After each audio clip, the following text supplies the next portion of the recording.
Isn't there always something to maintain when you're a homeowner? Well, today my maintenance project is this, my water heater. We don't often think about our water heaters, but they are so critically important to keeping our dishes, our laundry, and our bodies clean. They all day, every day, just keep hot water on the ready for us. When you use your hot water, cold water comes back in, it heats it back up, it's ready to go. And they do that without a lot of involvement from us, but we do need to maintain them to keep the life going longer. So let's talk about how we maintain them. There are two basic steps.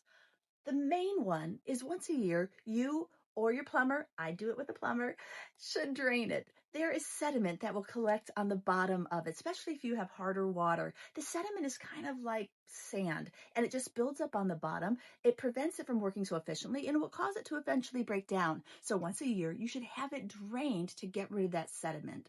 Every 2 to 3 years, you should have the anode rod replaced. The anode rod is similar to a sacrificial lamb, I guess, for the rust that would build up in there. Its job is just to collect all the rust so that it doesn't go to your actual unit itself. But once the anode rod is full of rust, it's not going to do that anymore. So you are going to need to have it replaced. So that's a part of the annual maintenance.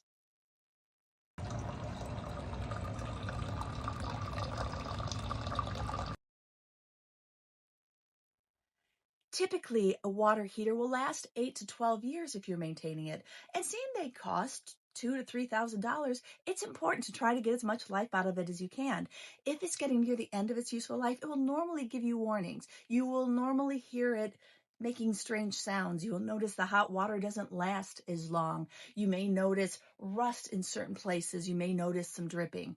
Then you definitely want to get a plumber out because once it fails, that's a whole different story. But if you maintain it, it will last longer. It will save you money. So this is definitely a simple maintenance thing that you want to put on your calendar.